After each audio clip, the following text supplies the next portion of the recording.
오늘 주사랑 찬양인데 찬양이 천국의 찬양 같습니다. 너무 제가 큰 은혜를 받았습니다. 아마 오늘 저녁 교회에 나와서 예배드리는 우리 성도님들, 그리고 온라인으로 예배드리는 성도님들 모두가 우리 성가대 찬양을 통해서 마음이 따뜻해지고 큰 은혜가 되었을 줄 확신합니다. 감사드립니다. 요즘 여행하는 분들이 상당히 많이 있습니다. 코로나로 인해서 그동안 가지 못했던 여행을 많이 가는 것입니다. 그래서 인천공항은 발 디딜 틈이 없다라고 전해지는 소식을 듣게 됩니다. 해외에 있는 가족을 만나러 가기도 하고 또 선교지를 찾아가기도 합니다. 어떤 분들은 그동안 못 갔던 성지순례를 가기도 하는 것을 보았습니다. 제가 아는 청년은 3년 동안 준비했던 유학을 이제야 떠나는 것을 저는 볼 수가 있었습니다. 여행은 여행하는 목적지도 중요하지만 그 여행을 가면서 중간에 만나는 사람들과 장소가 또 많이 중요한 것을 우리가 알 수가 있습니다. 사도 바울은 3차에 걸쳐서 여행을 했습니다. 선교 여행을 했습니다. 물론 그 외에도 타 지역으로 많이 떠나는 일정들이 있었습니다. 하지만 우리가 크게 1차, 2차, 3차 선교 여행, 전도 여행을 많이 떠오르게 됩니다. 제가 서울에서 왔는데 서울에서 부산까지가 400km 정도가 되더라고요. 근데 사도 바울이 1차, 2차, 3차 선교 여행을 떠난 그 거리는 수천 킬로미터다. 이렇게 현대에 많은 학자들이 보고 있습니다. 정말 엄청난 거리입니다. 사도 바울에게 있어서 선교 여행은 관광은 아니었습니다. 우리가 관광 떠나는 것과 선교 여행 떠나는 것은 분명한 다르죠. 많은 나라와 많은 도시, 또 많은 섬을 지나면서 만나게 되는 그 사람들에게 예수 그리스도를 전하고 또 예수 그리스도 안에서 교제 나누는 것이 바로 사도 바울의 분명한 여행의 목적이었습니다. 자신이 다메섹 도상에서 그 길 위에서 만난 예수 그리스도, 그 예수 그리스도를 통해서 사도 바울은 회개했고 또 예수 그리스도를 전하는 그러한 사람이 되었습니다. 그런데 이 사도 바울에게서 중요한 것은 그 사도 바울이 이방 나라에 어떤 복음을 전할 때 그들의 문화를 늘 생각했다는 것입니다. 그 문화를 알아야 소통이 가능했기 때문입니다. 이는 사도 바울의 이름을 통해서 우리는 다시 한번 알 수가 있습니다. 성경에 보면 우리 바울의 원래 이름이 사울인 것은 여러분 다 아시죠? 100%가 끄떡끄떡 하셨습니다. 네, 사울입니다. 그런데 보통 이 사울이 나중에 이제 바울로 이제 성경에 나타나는데 그 기준점이 어디냐라고 생각했을 때 흔히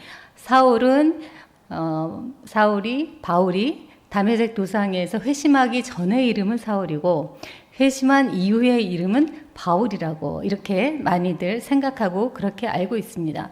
하지만 이 사도 바울의 이름이 나타난 것은 그 회심 이후 이전이 아니고 이 바울이 이방에서 첫 번째 선교지에서부터 그때부터 바울로 이름이 바뀌게 됩니다.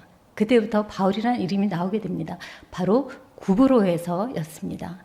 바울이 이방의 첫 선교지인 구브로에서부터 바울의 이름이 나오게 됩니다. 그런데 또 여기서 자세히 살펴보면 이 사울은 히브리어 말입니다. 히브리어이고 바울은 헬라 말인 것을 우리는 알 수가 있습니다. 헬라 사람들이 잘 이해할 수 있도록 사울이 자신의 이름을 바울로 이렇게 그 나라의 문화에 익숙할 수 있도록 친근하도록 그렇게 된 것이 아닌가 합니다. 만약 하나님께서 우리 인간들에게 하나님의 언어로 말씀하셨다고 생각을 한번 해보시기 바랍니다. 아마 하나님의 말씀을 우리는 아무도 이해할 수가 없었을 겁니다. 못 알아들었을 겁니다. 하지만 하나님께서 우리 인간이 알아듣도록 하시기 위해서 우리 사람의 언어로 알려주셨다는 것을 알 수가 있습니다. 그래서 그 당시 문화와 그 당시 사람들의 그런 것을 알려주기 위해서 구약 성경은 히브리어로 기록하고 신약 성경은 헬라어로 기록했던 것입니다. 하나님은 사람들의 문화적 방식으로 계시하셨던 것을 우리가 알 수가 있습니다. 사도 바울도 마찬가지였습니다. 사도 바울도 히브리어로 된 사울이나 이름이 아니라 이방에서는 바울이라는 헬라어로 된 그 이름을 사용했던 것입니다. 상대방을 이해하려면 상대방의 문화를 이해해야 합니다. 우리 옆에 성도님들을 한번 보세요. 성도님들을 보시면 이 성도님들을 이해하려면 어떻게 해야 돼요? 겉모습만 갖고 이해하면 됩니까? 이분을 잘 알아야 합니다. 이분이 몇 시에 일어나고 또 몇 시에 어디를 가고 이런 모든 것들을 알아야 우리가 그 사람에게 그 사람을 이해하면서 이야기를 할 수 있다는 것을 우리가 알 수가 있습니다. 바로 하나님께서는 이 사도 바울이 선교 여행을 통해서 지리적인 이동을 통해서 그 당시 사람들의 문화에 맞게 잘 전할 수 있게 하신 것입니다. 또한 사도 바울은 이방인들에게 이런 복음을 전하면서 일방적이지 않았습니다. 일방적으로 이것이다 라고 얘기를 안 했습니다. 사도 바울의 선교 여정 중에 아덴에서 이렇게 말씀을 전했던 때가 있었는데 그때는 철학자들이 많이 있었습니다. 에피크로스 학파며 스토아 학파며 철학자들이 많이 있었는데 그들에겐 철학적 논증을 통해서 이야기했습니다. 예수 그리스도에 대한 직접적인 언급이 없었습니다. 이런 방법을 통해서 사도 바울은 이방인들과 접촉하려고 했던 것입니다. 바울은 말합니다. 사도행전 13장 22절 23절에 여러 사람에게 여러 모습으로 말하는 것은 몇 사람이라도 구원하고자 함이라. 이렇게 말하고 있습니다. 우리나라에 복음을 들고 들어온 선교사님들이 있습니다. 초기 선교사님들이 하셨던 일들을 살펴보면 참 다양합니다. 아픈 사람들을 위해서는 병원을 지어서 병을 고쳐주었고요. 그리고 다음 세대를 가르치기 위해서는 학교를 지었습니다. 그리고 교회 안에서 찬양 악기 등의 이런 것들을 사용하기 위해서는 음악도 가르쳤고 또 연극도 했고 하나님을 경배할 수 있는 모든 것들을 동원했습니다. 그래서 많은 문화예술의 리더들이 우리 한국에 나왔는데 그들이 기독교인이 참 많이 있습니다. 특히 한국을 대표하는 세계적인 연주자들 중에 기독교인들이 많은 것을 우리가 알 수가 있습니다. 그들의 연주는 많은 사람들에게 감동을 주었습니다. 그리고 믿지 않는 이들에게 영향력을 끼쳤습니다. 지금도 마찬가지입니다. 교회를 통해서 교회 안에서 여러 가지 배우고 문화를 이렇게 체계적으로 배우는 많은 사람들이 연극도 하고 영화 배우도 되고 성악가도 되고 대중가요도 됩니다. 그래서 연말에 대중가요나 이런 시상식을 보면 하나님께 감사한다는 그러한 이야기들을 많이 하는 것을 알 수가 있습니다. 이렇게 문화는 우리 기독교의 힘이었습니다. 예술은 힘이었습니다. 그런데 요즘에는 이 문화예술이 교회 안에서보다 밖에서 더 많이 이루어지고 있지 않나 그런 생각을 하게 됩니다. 교회는 참 음악을 너무 사랑해서 오늘 성가대가 이렇게 귀한 찬양을 해주셨는데 이렇게 음악적인 것들을 많이 주도해 갔습니다. 그런데 최근에 보면 너무 바쁘다는 이유로 우리 교인들이 너무 바쁠 것이라는 것을 미리 예상하면서 이런 중창단, 합창단, 성가대 활동들이 줄어들고 있습니다. 그리고 또 많은 교회에서 이 성가대가 사라지고 있는, 찬양대가 사라지고 있는 그 현상을 바라볼 수가 있습니다. 그런데 참 신기하게도 사회에서 하고 있는 사회복지기관이라든가 중장년층이 하고 머물고 있는 그 기관들에 보면 이런 노래교실, 또 합창단이 잘 되고 있는 것을 보았습니다. 그리고 교회에서 이런 합창이나 음악을 하고 싶은 중장년층들이 교회에서 그런 활동이 없어지니까 그런 기관으로 찾아갑니다. 그 기관에 찾아가서 합창단도 하고 노래도 배웁니다. 예전에는 교회에서 했던 것을 이제는 지역에 있는 그런 기관들이 다 가져가고 있습니다. 참 마음이 아픕니다. 이제 교회가 했던 이런 문화적인 요소, 그런 것들을 우리가 교회가 지역사회의 펼치는 것들, 교회가 가지고 있는 장점들을 지역사회에 펼쳐 나가야 하겠다는 그런 생각을 하게 됩니다. 그 속에 하나님은 또 뚜렷한 능력을 보여주시리라 확신합니다. 이렇게 당시 이방인들의 문화로 소통했던 사도 바울의 이야기를 다시 한번 보도록 하겠습니다. 근데 사도 바울에게 있어서 중요한 것이 한 개가 있습니다. 뭐냐 하면 성경에 나타난 도라는 것입니다. 도를 아십니까? 어서 많이 들어본 이야기인 것 같습니다. 그런데 사도행전을 보면 사도행전 18장 25절에는 주의 도라는 말이 나옵니다. 그리고 18장 26절에는 하나님의 도, 사도행전 19장 7절과 22절, 그리고 22장 4절에 이 도, 24장 24절에 예수 믿는 도. 여기서 도는 무엇일까요? 제가 도를 아십니까? 하니까 정말 도가 있나? 그리고 딱 지금 성경을 막 찾아보시는데 제가 이 말씀을 준비하면서 몇몇 주변 사람들에게 한번 질문을 했어요. 도를 아십니까? 성경에 도가 나와 있다는 것을 아십니까? 네, 대부분의 사람들이 도가 나와 있어요? 이런 반문을 하는 것을 들을 수가 있었습니다. 물론 아시는 분들도 있겠죠. 여기서 도란 무엇일까요? 도란 길입니다.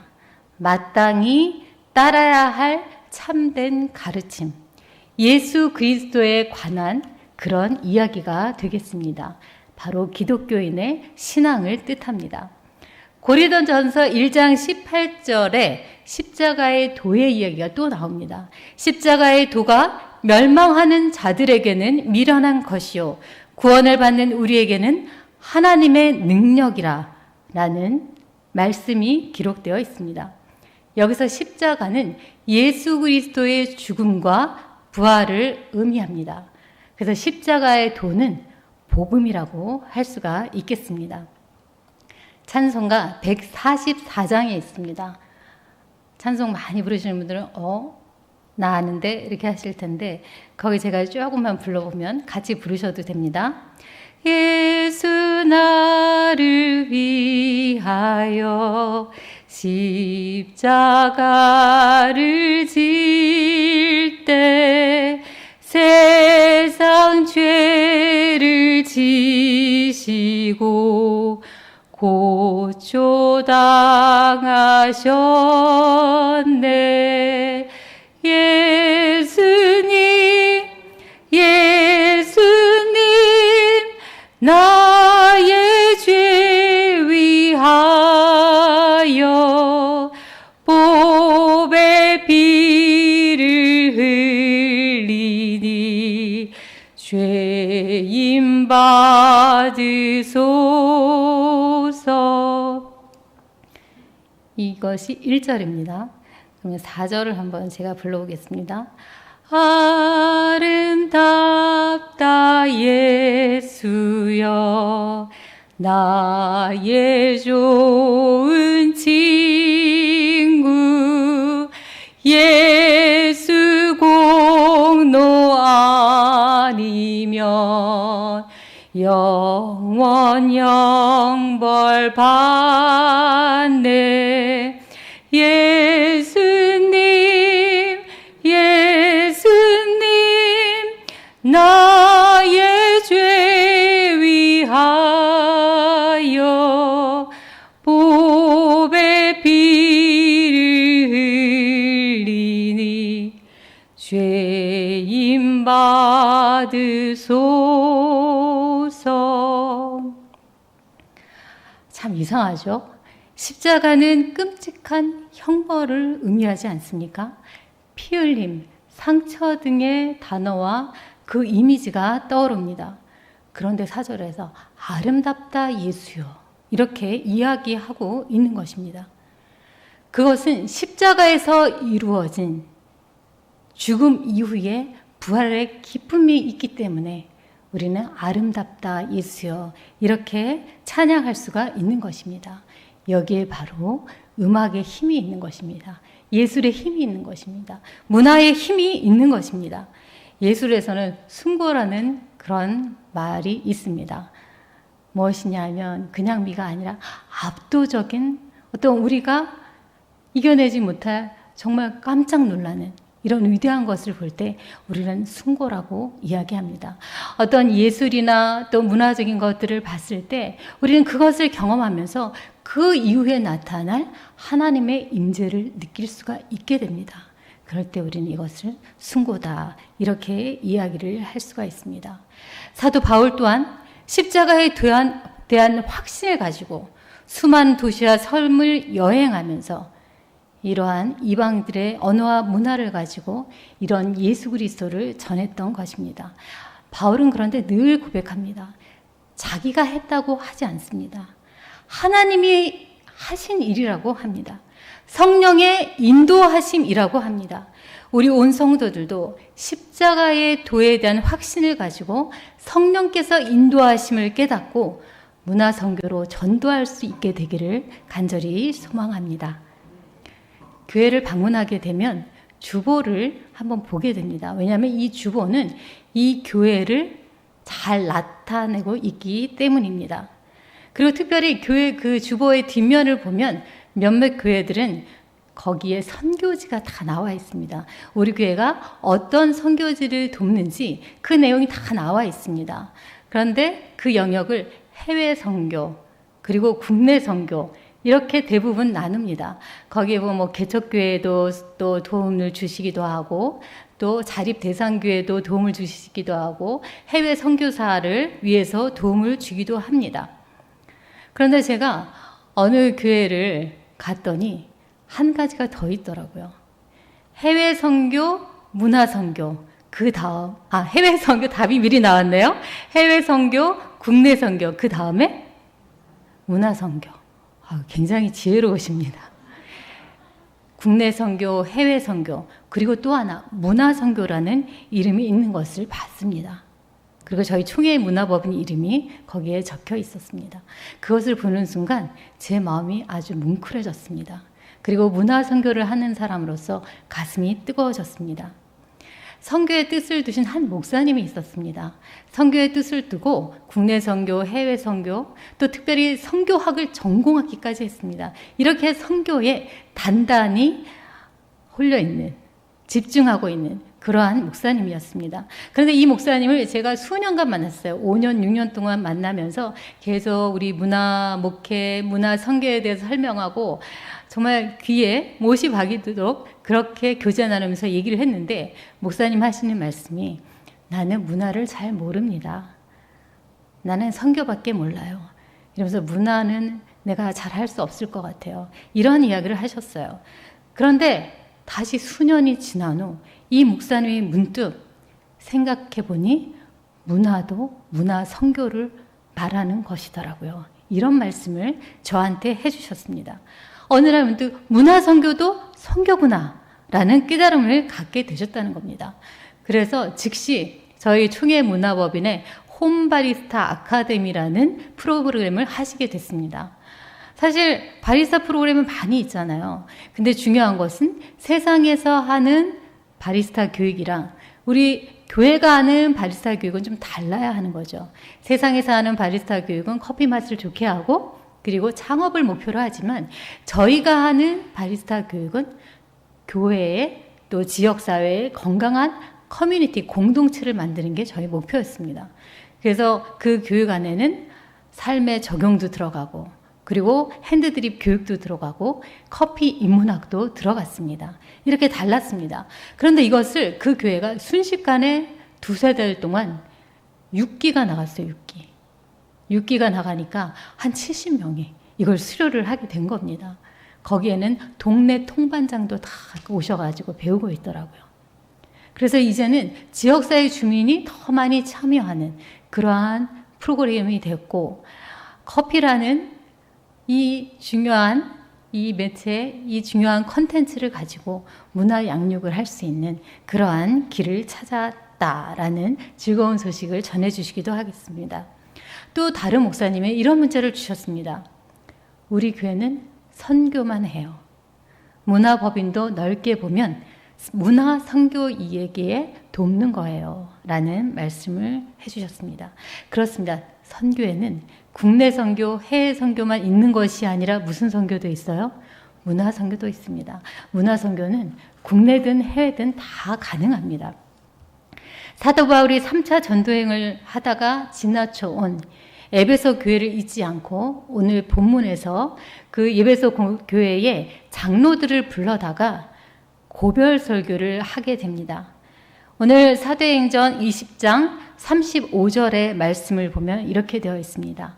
약한 사람들을 돕고 또 주 예수께서 친히 말씀하신 바 주는 것이 받는 것보다 복이 있다 하심을 기억하여야 할지니라. 이렇게 되어 있습니다. 이 말씀에서는 약한 사람을 도와야 한다고 하며 주는 사람이 복이 있다고 합니다. 근데 사실 주는 것보다 받는 것이 좀 더 행복하죠? 주는 게 더 좋으신 분, 고개를 끄덕끄덕 해보시겠습니다. 나는 주지 않으면 정말 힘들어 숨을 못 쉴 것 같아. 난 받지 않아도 주는 게 너무 좋아. 참 쉽지가 않습니다. 그런데 받는 것보다 주는 사람이 복이 있다라고 성경은 말씀하고 있습니다. 주는 사람이 복이 있습니다. 그런데 여기에서 이 주는 것은 단순히 구제만을 의미하지 않습니다. 구제뿐만 아니라 단순히 먹을 것과 입을 것과 이런 것들을 주는 것뿐만 아니라 문화로도 주는 것을 의미한다는 것을 알 수가 있습니다. 오늘 말씀을 통해서 우리는 계속 다양한 선교의 현장에 대해서 말씀을 나누고 있습니다. 사도 바울이 이름을 바꾸고 또 이방 나라의 문화를 통해서 그들의 습관에 맞게 그들이 이해할 수 있도록 복음을 전한 것처럼 우리도 문화를 통해서 보다 적극적으로 이해하기 쉽게 우리 믿지 않는 이들을 대해야 한다는 그 말씀에 대해서 계속 이야기하고 있습니다. 2년 전 코로나로 인해서 2020년 1월이었죠. 코로나로 인해서 교회의 문이 많이 닫혔습니다. 교회 문이 너무 많이 닫혀서 저희 같은 이제 기관에 있는 사람들은 교회 가서 뭔가 같이 선교에 대한 이야기, 또 교회가 어떻게 하면 문화문기를 잘할 수 있는지 이런 이야기들을 해야 되는데 교회가 자물쇠로 꽉 잠겨져 있기 때문에 만날 수가 없었습니다. 그 상황 속에서 이것을 어떻게 우리가 헤쳐나가야 될까 너무 고민이 많이 됐습니다.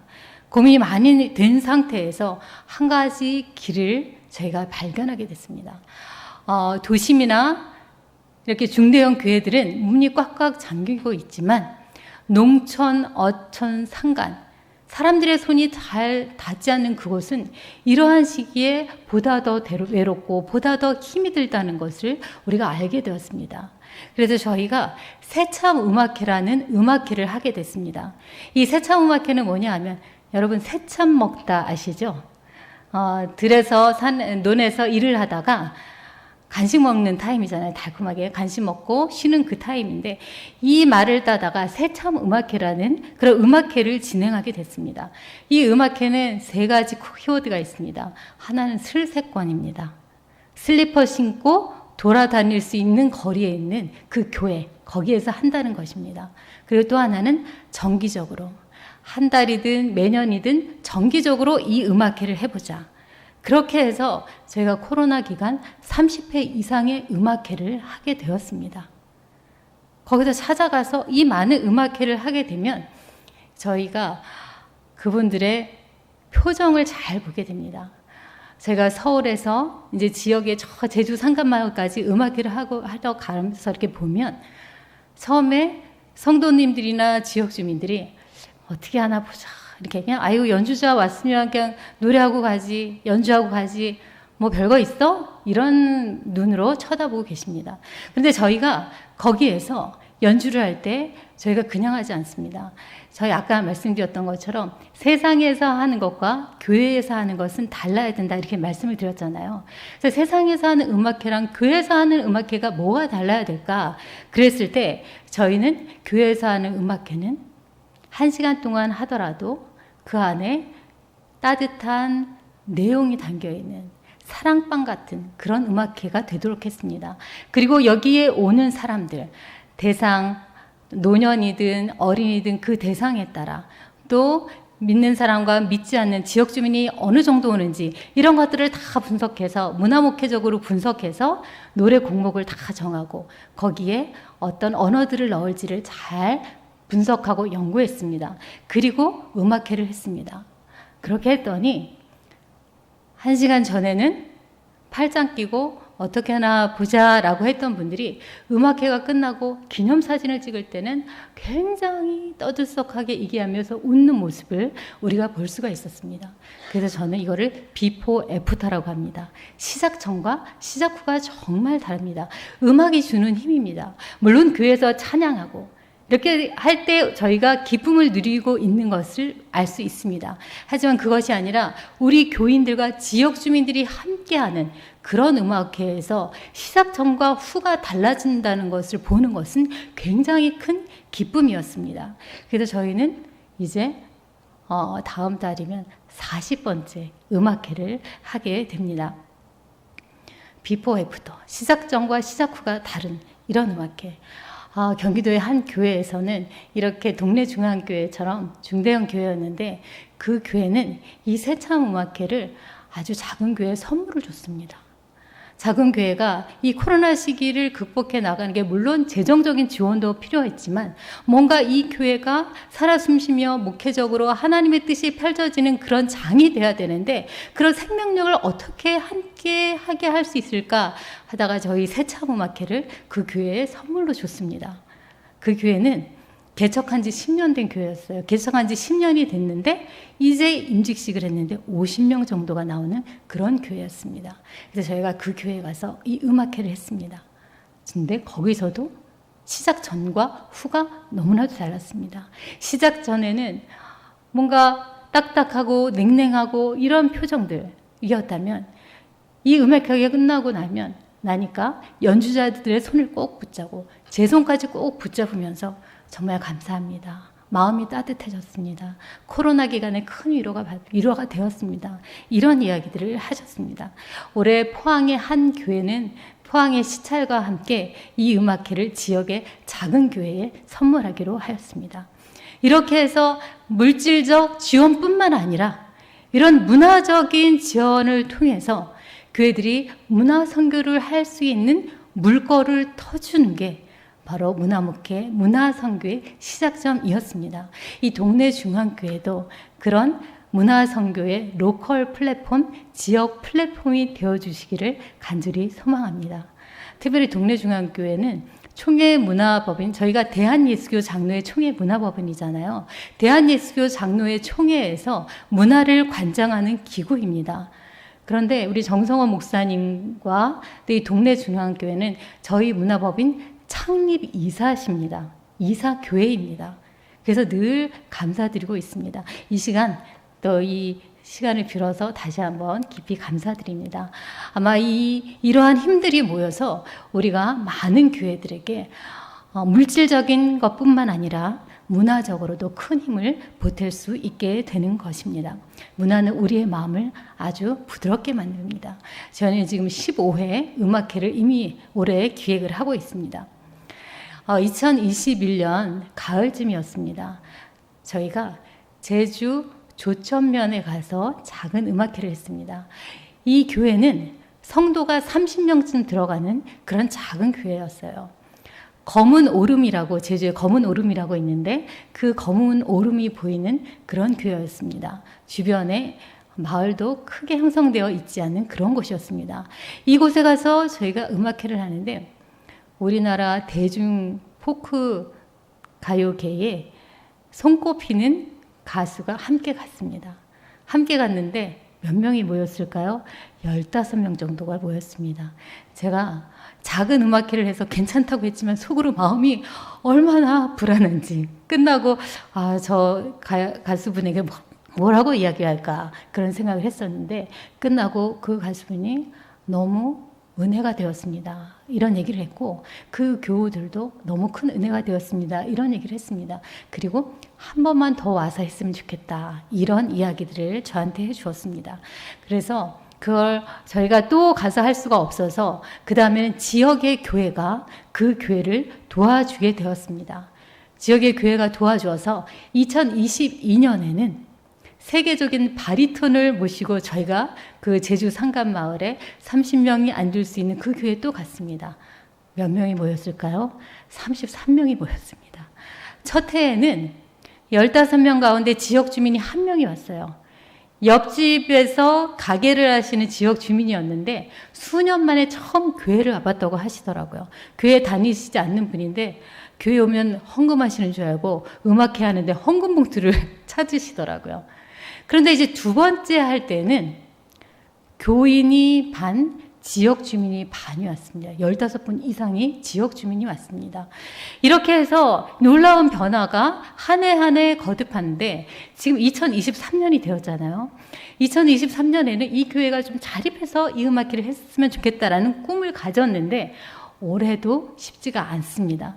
그래서 제가 지난번에 그 제주에 있는 목사님하고 의논하면서 그 목사님은 거의 포기 상태이시더라고요. 그래서 제가 안을 냈습니다. 그러면 제주의 이 교회에서 3분의 1을 재정을 한번 열심히 마련을 해보고 그리고 제주 지역의 교회가 또 마련하고 그리고 타 지역의 교회가 마련을 해서 이 음악회를 계속 이어갑시다. 왜냐하면 그곳에서는 서울의 유수의 세계적인 음악가들 초청한다는 것은 정말 힘든 일이었고 근데 그 음악가들을 초청하니까 그 지역에 믿지 않는 분들까지도 많이 오고 한 번 와서 너무 괜찮으니까 두 번째 또 오고 세 번째 또 오겠다는 이야기를 한다는 것입니다. 저는 동네 중앙교회가 그 3분의 1을 맡아주었으면 참 좋겠습니다. 그래서 함께 제주의 상간마을에 그 음악회가 끊어지지 않도록 그렇게 했으면 좋겠습니다. 그래서 그 상간마을의 교회는 올해는 이제 자립을 완전히 못하지만 3분의 1만 하지만 내년에는 예산을 세워서 자립을 한번 해보겠노라 그런 꿈을 가지게 되었습니다. 이러한 일들을 저희가 계속 진행해 나가고 있습니다. 사도행전 안에는 32개국 54도시 지중해 9개 섬이 들어 있습니다. 이런 많은 지역 가운데 사도 바울이 그 예수 그리스도를 핍박했던 사도 바울이 다메섹 도상에서 예수 그리스도를 만난 후에 회개하고 이 지역에 예수님을 전하는 사람이 되었습니다. 하나님은 유대인뿐만 아니라 이방인에게도 예수 그리스도를 고백할 수 있는 구원의 희망을 보여주셨습니다. 교회는 성도뿐 아니라 믿지 않는 이들에게 나아가 예수 그리스도를 전해야 할 사명을 가졌습니다. 하지만 요즘 교회는 섬이 되고 있습니다. 이번에 코로나 이후에 많은 아픈 일들이 있었잖아요. 사회가 교회를 향해서 많은 남다른 시선을 보내서 우리가 가슴 아픈 경우가 많이 있었습니다. 그것은 교회가 섬으로 남아있기 때문에 더 심했던 것입니다. 교회가 섬이 아니라 지역과 소통하는 문화의 한 축이 소통이잖아요. 지역과 소통할 때 우리는 지역의 주민들과 함께 더불어 문화선교의 길을 걸어나갈 수가 있는 것입니다. 예수님에게는 길을 막는 사람이 있었습니다. 그 중에 하나가 바로 베드로였습니다.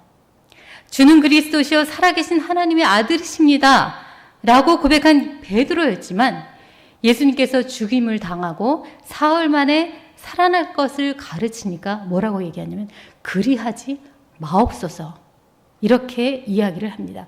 그때 예수님은 베드로를 꾸짖으시고 사탄아 내 뒤로 물러가라. 내가 하나님의 일을 생각하지 아니하고 도리어 사람의 일을 생각하는도다. 이렇게 이야기하셨습니다. 베드로가 예수의 뒤를 따라오지 않고 도리어 예수님의 갈 길을 막으려고 하자 사탄아 물러가라. 이렇게 하셨던 것입니다. 교회가 지역과 함께 기쁨, 슬픔, 분노 또 즐거움까지 다 공감하고 나누어야 하는데 지역과 담을 쌓고 교회만의 세계에 갇혀 있는 경우가 있습니다. 그래서 나가려고 하면 그것을 막는 것들이 있습니다. 그 누구도 그것을 막아서는 되지 않습니다. 이제는 교회가 지역과 함께하는 그 담을, 지역 사이에 놓인 그 담을 허물고 지역과 함께하는 교회가 되어야 한다는 것입니다. 이게 바로 문화 선교입니다. 십자가의 도를 따르는 성도들, 복음을 받고 성령에 매여 있는 성도들은 선교해야 합니다. 선교, 문화 선교도 있습니다. 사도 바울이 수천 킬로미터를 선교하며 다녔듯이 온 세계를 대한민국 곳곳 어촌, 산촌, 농촌, 그리고 산간, 또 수도권, 서울에 이르기까지 모든 곳에 문화 선교로 함께 하시기에 되기를 바랍니다. 문화 선교로 감성이 더욱 풍부해져서 하나님께 빨리 달려갈 수 있는 지름길을 마련하시기 바랍니다. 이 모든 것은 내가 아닌 하나님이 우리를 통해서 하시는 일입니다. 기도하겠습니다. 하나님 감사합니다. 동네 중앙교회를 이 지역사회에 세워주셔서 문화로 지역과 함께 하시게 하심을 감사드립니다. 동네 중앙교회가 세상의 빛과 소금이 된 교회가 되게 하시고 또 지역과 소통하는 교회가 되게 하셔서 이 지역사회를 변화시키는 놀라운 교회 될 수 있도록 인도하여 주시옵소서. 예수님의 이름으로 기도드립니다. 아멘.